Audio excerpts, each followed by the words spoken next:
राधे राधे दोस्तों, आज हम आपको अधिक मास की उत्तम कथा सुनाएंगे। जब एक ऋषि ने आहुति डाली तो यज्ञ में आहुति डालने लगे, तब एक असुर प्रकट हुआ। दक्षिण दिशा की तरफ से वो असुर आया और वह बड़ा भयानक था। उसके बड़ी बड़ी दाढ़ी थी और उसके बड़े बड़े दांत थे और मानो ऐसे लग रहा था कि आकाश से पृथ्वी तक उसकी विशाल भुजाएं थीं और जिह्वा तो ऐसे लग रही थी जैसे वो आकाश को चाट रहा हो, और दांत तो ऐसे लग रहा है जैसे पृथ्वी को वो कर रहा। इतना विशाल असुर प्रकट हुआ और वह फिर युद्ध की घोषणा करने लगा।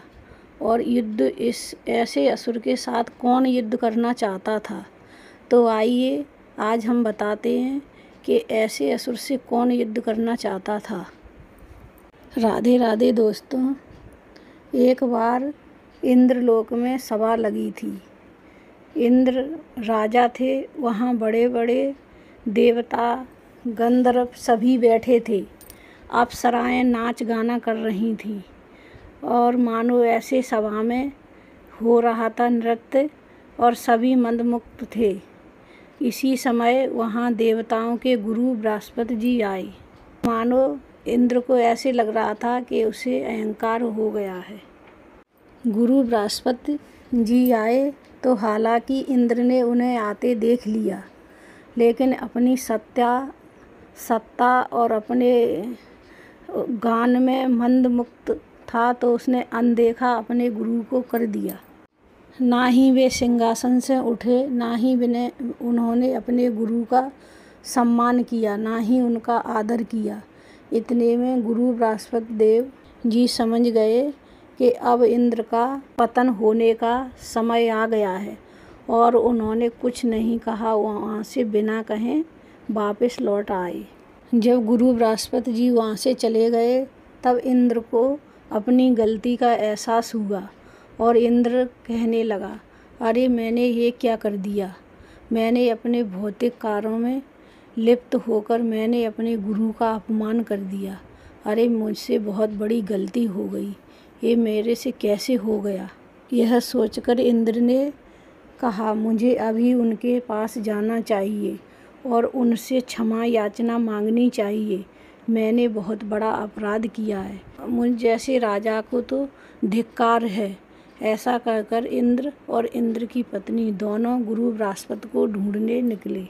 यह सोचकर इंद्र अपने गुरु से क्षमा मांगने जाते हैं, लेकिन गुरु बृहस्पति वहाँ से अदृश्य हो जाते हैं। जब उन्हें पता चल गया कि इंद्र गुरु से क्षमा मांगने गए और गुरु बृहस्पति अदृश्य हो गए, तभी असुरों ने अपने गुरु शुक्राचार्य के कहने पर इंद्रलोक में हमला कर दिया।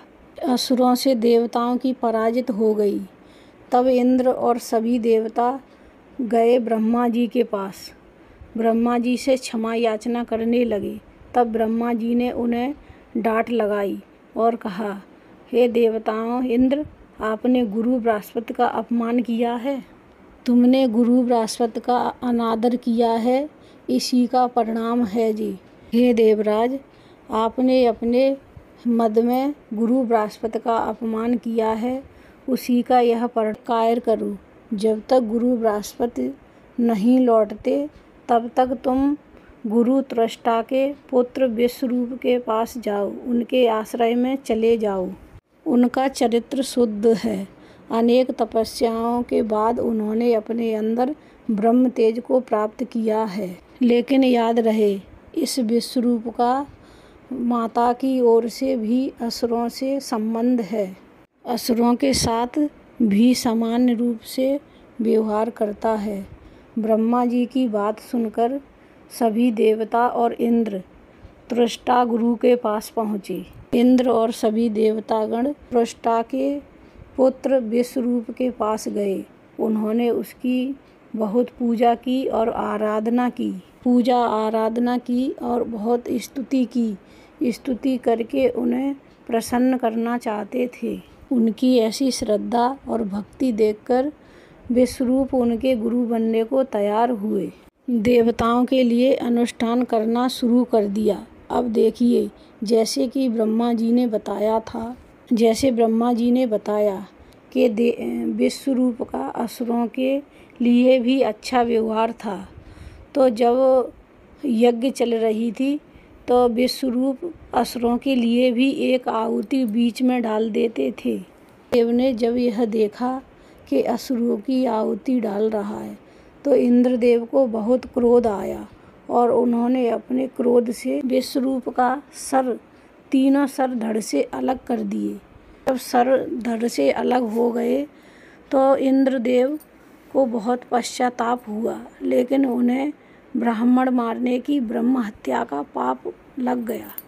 जब ऋषि त्वष्टा को ये पता चला कि इंद्र ने उनके पुत्र विश्वरूप की हत्या कर दी है तो उनको बहुत क्रोध आया। अपने पुत्र का वध सुनकर त्वष्टा ने एक यज्ञ शुरू किया और उस यज्ञ में आहुति डालने लगे और आहुति डाल रहे थे तो बोल रहे थे, हे इंद्र के दुश्मन प्रकट हो, हे इंद्र के दुश्मन प्रकट हो, जोर जोर से बुलाने लगे। तभी एक दक्षिण दिशा से असुर आया और प्रकट हुआ। उसका शरीर चारों दिशाओं में तीव्र तेज से फैल रहा था। उसके बाल बड़े घने और लंबे थे। उसका विशाल काला शरीर जले हुए पर्वत जैसा प्रकट होता था। उसका विशाल मुख कोई गहरी गुफा जैसा था और ऐसा लग रहा था कि अपनी जिह्वा से वो आकाश के तारों को चाट रहा हो, अपने दांतों से पृथ्वी का भक्षण कर रहा हो। अपनी उच्च आवाज़ से चिल्लाता हुआ पूरी पृथ्वी को कंपन की तरह कर रहा था। क्योंकि इस असुर ने तीनों लोकों को अपने उसमें व्रतित कर लिया था, इसलिए इसका नाम पड़ा वृत्तासुर। अब देखिए, ये असुर इतना भयानक था, युद्ध करना तो दूर, देवताओं को वहाँ तक जाने में भी भय लग रहा था।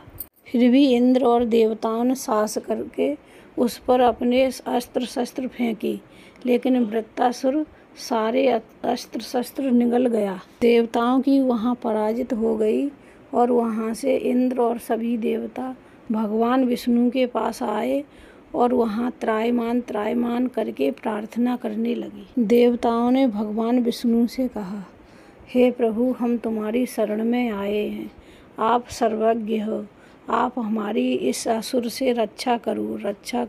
देवताओं की प्रार्थना सुनकर भगवान विष्णु ने कहा, हे बुद्धि तेज देवता, जो मेरी शरण में आता है मैं उसकी हमेशा रक्षा करता हूँ। भगवान विष्णु बोले, मैं तुम्हारी भी इच्छा पूरी करूँगा। मैं तुम सभी देवता गण जाओ, दधीचि ऋषि की शरण प्राप्त करो। उन्होंने अपनी तपस्या से तेज बल प्राप्त किया है। उनके पास एक दिव्य नारायण कवच भी है। उनसे प्रार्थना करो, जन कल्याण के लिए अपने शरीर का त्याग कर दें। फिर उनकी अस्थियों से एक दिव्य अस्त्र प्राप्त होगा। उसी अस्त्र से तुम इस वृत्तासुर को मार पाओगे। याद रखो, वृत्तासुर में तीनों लोकों को निगलने की क्षमता है, लेकिन वो मेरा भक्त है, इसलिए आपको कोई हानि नहीं पहुंचाएगा। यह सुनकर देवता अत्यंत प्रसन्न हो गए। देवताओं ने दधीचि ऋषि से प्रार्थना की, अपना शरीर लोक कल्याण के लिए त्याग कर दो। दधीचि ऋषि ने भगवान विष्णु के चरणों में अपना चित्त लगाकर और अपने भौतिक शरीर का त्याग कर दिया। उन अस्थियों से विश्वकर्मा ने एक तेज अस्त्र प्राप्त किया। भगवान विष्णु ने उसमें अपनी शक्तियाँ डाल दी, इसलिए उसका नाम पड़ा वज्र। वज्र का मतलब कोई भी इसे परास्त नहीं कर सकता, इस अस्त्र को। अब दधीचि ऋषि की अस्थियों से बना हुआ वज्र को लेकर और ऐरावत पे सवार होकर इंद्र वहाँ से वृत्तासुर के लिए युद्ध करने को चले और उनके साथ सभी देवता।